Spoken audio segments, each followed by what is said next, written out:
Hello, ladies and gentlemen, and welcome to my PvP Skills and Strategies series.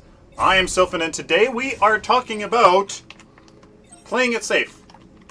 Not overextending, not basically just being stupid.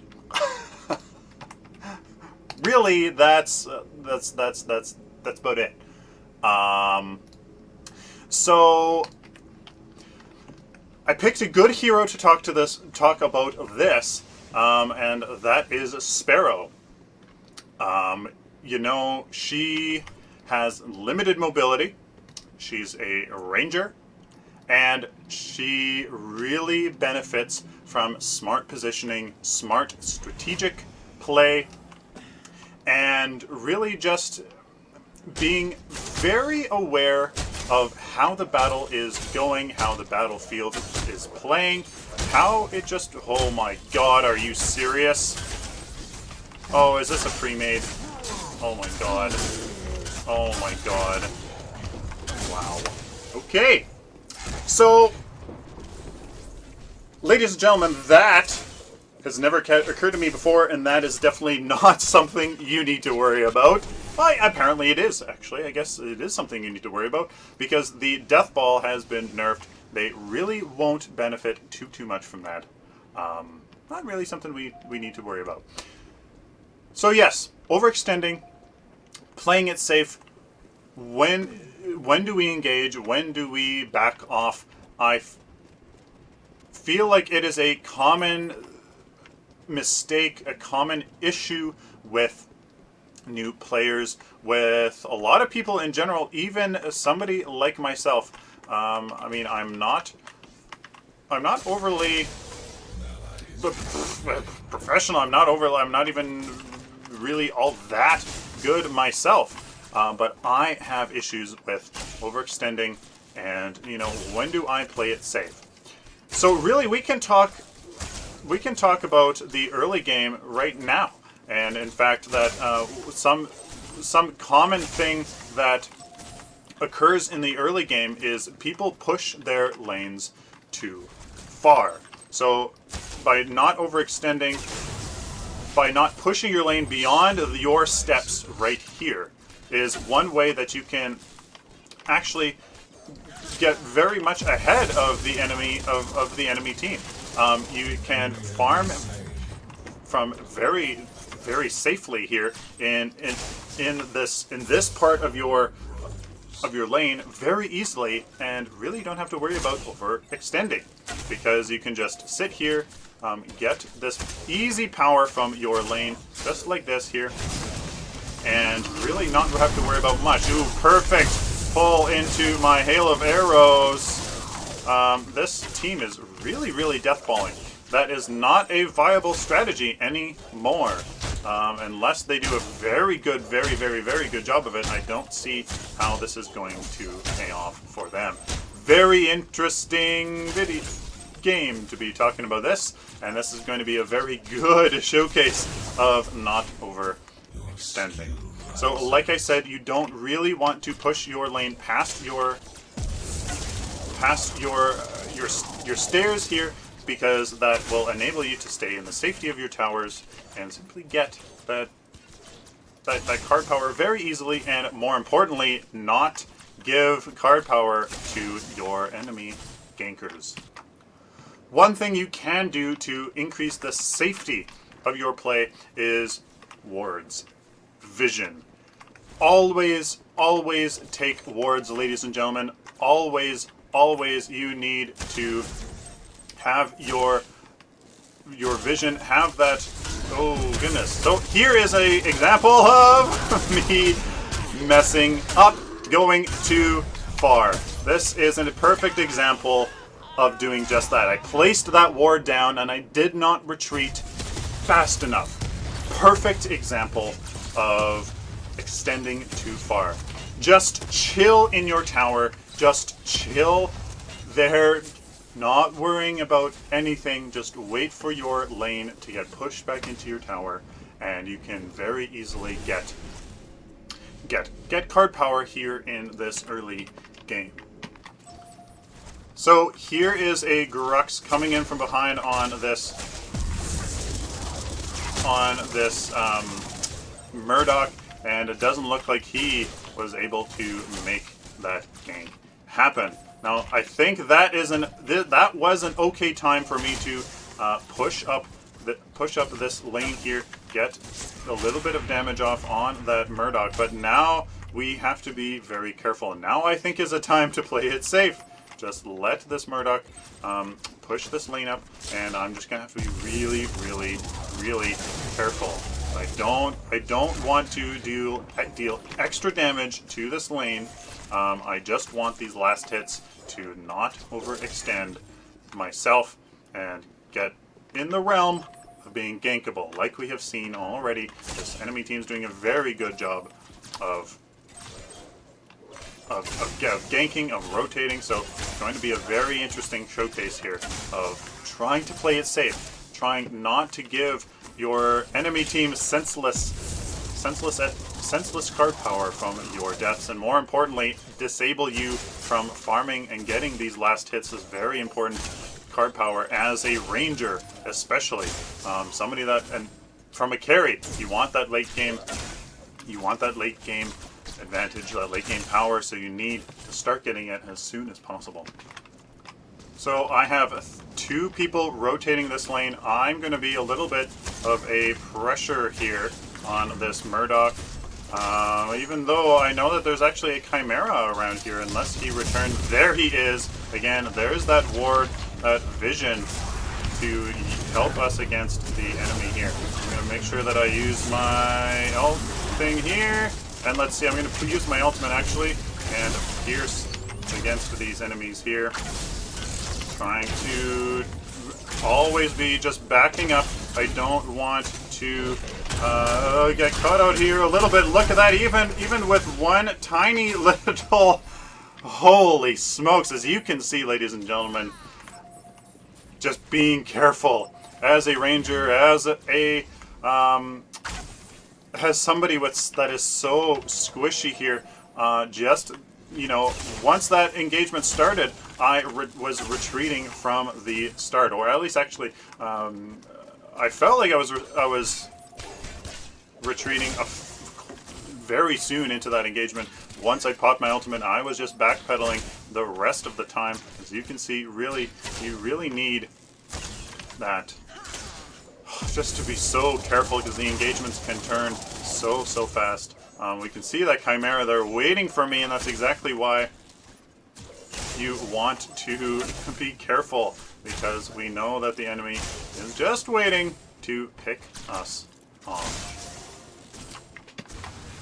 I'm going back, ladies and gentlemen, because I took 2 steps out of my tower. The Murdoch came from nowhere and almost took me down. That is just a sign of some of these very squishy hero. She is a perfect person for me to showcase just how delicate and how careful you have to be, and unless you want to give the enemy team that card power from your death, and that death timer that you aren't spending getting card power. As you can see, I'm at 18. I'm doing a pretty good job, level 9. I'm tied here with the lead of this Rampaging Greystone, and also there's a Decker here who's also doing a good job. Just being careful. Now, here is an example. The tower is pushed. What do I do? And there's that Murdoch. I think that the Murdoch showing up is an automatic sign. Oh, and there we go. Look at how my simple mistake here kills me. There we go. Ladies and gentlemen, putting down that ward. I should have known. There you go. Look how crazy it is when you are a hero without any movement like Sparrow. Just one little thing like that. You are dead. So here is another example. I don't see three of the enemy team members on the minimap, so they are somewhere. They're somewhere in that direction. Now, do I help this Grux here push this lane into the tower? Maybe get some tower damage on it? I'm not sure. I have to be very careful. Unless we have numbers advantage, and unless there's the Chimera, Now, where is the rest of the team? If I'm going to push into this lane, I need to know that some are dead or that they are all accounted for on the minimap. If I am not going to push forward unless one of those two things occurs, unless I know exactly where they are, and unless I know exactly that they are dead, I am not going to push into there and just die senselessly. So there is two. Ooh, and the ally has slain here. So there is 4 of them. I just saw that rampage. Trying to keep an eye out. I'm going to pressure this just a bit with some of my abilities here, but I'm not going to be overly aggressive. Surrender? God. No. So here's this Chimera. I'm just going to be very, very careful. Just poke at him, but of course I miss. So, yeah, ladies and gentlemen, just be very, very careful here. As you can see, this is going to be one hell of a long game. If 22-minute mark, we are barely here at, yeah, we barely have tower damage. But I think that Greystone might be getting the first tower of the game on the left-hand side there. So now that this tower is pushed up right close to us, definitely need to get rid of these guys and push this back up. So here's a chance I am going to take. Here's a chance I am okay. Well, I gotta first pay attention of where the damn minions are. And here we go. I might die for this. There he is. So there's a little. Yep, I'm dead. I am dead. Look at that. I am dead. That's just really bad play. That's just a really bad play on my part here. So, interesting. Okay, and I want you to look at the minimap right now.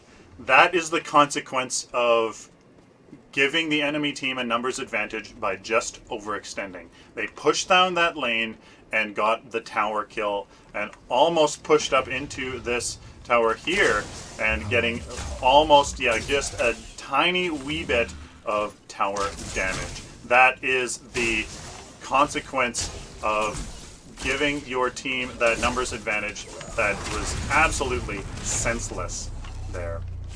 I definitely should have maybe gone there and helped with my team, but I wanted to play it safe here and just be careful with that enemy there. So I'm doing a high amounts of damage, but here we go. Am I dead? I am probably dead. I am probably dead. My goodness, here, let's see.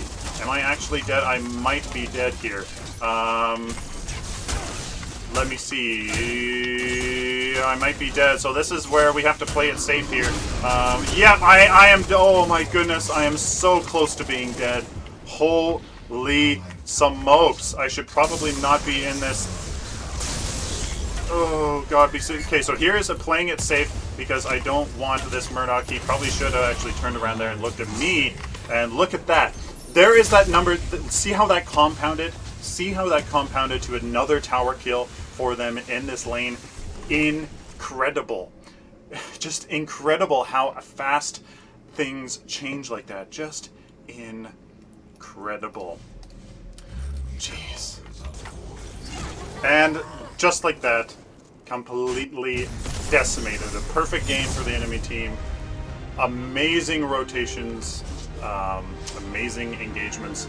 Enemy team definitely had a far superior game sense than our team. I went 1-8, 1-7, completely shut down by the enemy team. Even though I was going for a high mobility build here with the Blank Charm and the Charging Brute, I was completely shut down. Completely shut down. As a Sparrow with an enemy Chimera on the team, Murray with the slow, Rampage with the stun, completely shut down. Incredibly frustrating. Ridiculously just, yeah. What a game. So, playing it safe. it's not to say like there's times when you commit where not committing is worse than playing than playing it safe. It's just with those few things that we talked about here, freezing your lane in right by your side of the stairs, not engaging a tower when you can't see any of the enemy team on the minimap. Simple things like that go a very long way. As a ranger, staying way back in the team fight, pretty much always just backpedaling. The enemy team will always want to go for you, so just stay back. As a tank, take care of your carries. They are doing just that, carrying the damage, doing that high attack damage for your team. Really, playing it safe. When in doubt, play it safe. Don't chase that enemy for that one kill that puts you outside of outside of your lane, outside of your minion wave, or really outside of any safe area that has vision or your own towers, really. So this is just a little showcase here, pretty much what not to do. Like always, showing off what not to do. I picked the most the most infuriating character to be talking about about playing it safe, and it shows. She has no escape, and playing it safe is very much important to her. So there you go. Hopefully you guys learned a little bit. Hopefully, we explored this area enough for you. So, and I didn't show a couple of kills that the enemy team did. One, I was just, there's a Chimera taking our red buff. So my Grux and I went in. We took him to half health. The enemy Muriel poured it in. The combined damage took out our Grux, and I started running away when the Muriel ulted in, and I still died. Still died. The Chimera caught up to me, and I still died. So play it safe. It usually, ladies and gentlemen, more often than not, wins you games. So there you go. Hopefully you guys enjoyed it. Please like the video if you like it, dislike it if you dislike it, share it with the community, of course, subscribe if you found this video helpful, or hated its guts. Then you'll know wherever there's more of it. So please subscribe. Until next time, take care.